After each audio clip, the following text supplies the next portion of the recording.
The markets have been crazy, down 10% in just 2 days, up 9% in a day. What are we to make of all this? How should we be responding? Now, I already recorded a video on what I think investors should do given these crazy times, but I have some more ideas that I want to share with you. I'm David Warshaw, certified financial planner at the Wealth Plan LLC, and today we're talking about tariffs. Again, because that's what everybody's talking about. Markets don't like uncertainty. And when you mix uncertainty with no recent playbook, people really overreact.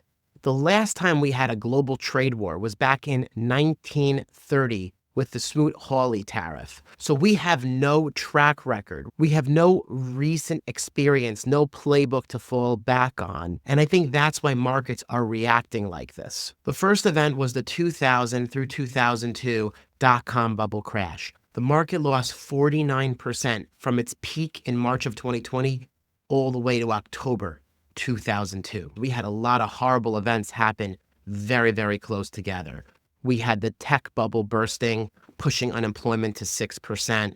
We had the horrible events of 9/11, and then we had the war in Afghanistan begin. The second event was the 2008 global financial crisis. We had no experience on a bank crash and housing crash simultaneously. The market dropped 60% over that time period. And the third crisis was the 2020 COVID-19 pandemic.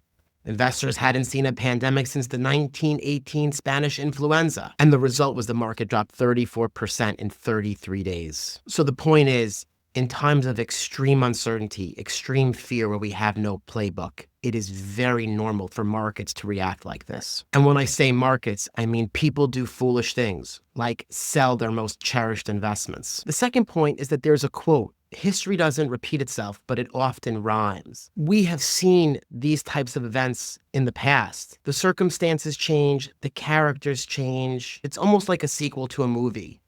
But in the end, we know where we end up and the markets get better. And as I said in my previous video, if you look at different crises that we've experienced in time, it just didn't matter. You did just fine holding your investments through the pain. The third point is about market timing. Now, I cautioned in that previous video against market timing. I said it's the worst thing that you could do.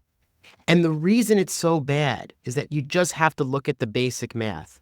Let's say you have $100 and the market drops 50%. You got clobbered.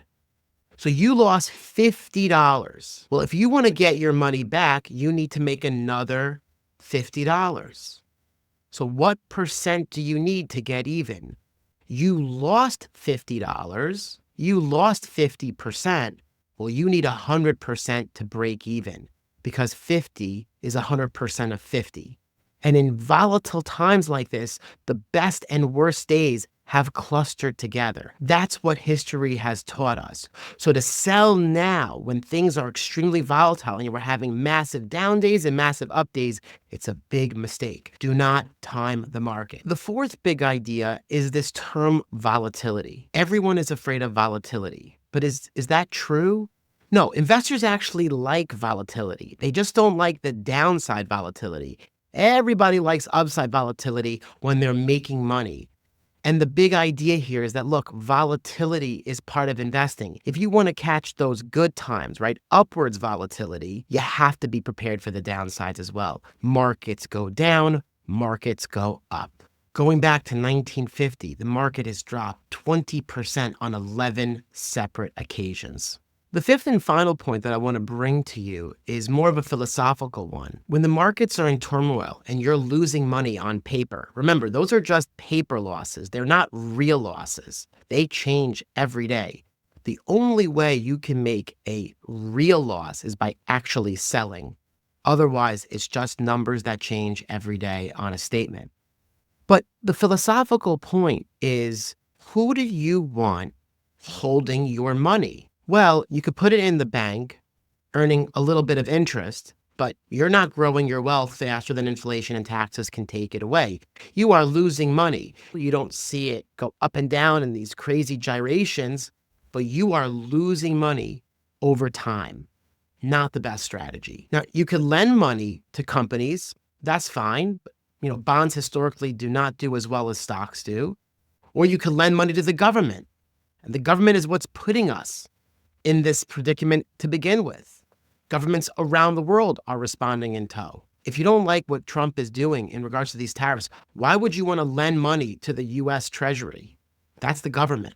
The third person you could give your money to are corporations who have a fiduciary obligation to protect shareholder capital. I don't know about you, but I'd much rather my money be held with companies who not only help people with their products and services, but who have an obligation to me to protect my capital. So just to sum up, all the selling that we've seen was, in my opinion, a grave mistake, and people really hurt themselves. I encourage all of you to hold your investments during this scary time. I don't know what's going to be tomorrow, but I'm confident that ultimately all of this just won't matter over the next 10 years. Here you see a chart saying, what if you only invested at market tops? Some of the worst timing that you could possibly have, and it just doesn't matter. You did well. In conclusion, this too shall pass. That should be the siren song for all investors.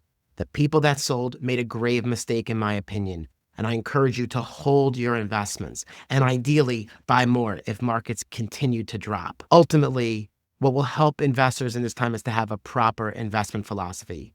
Check out this video where I discuss my investment philosophy, and I hope this video helped.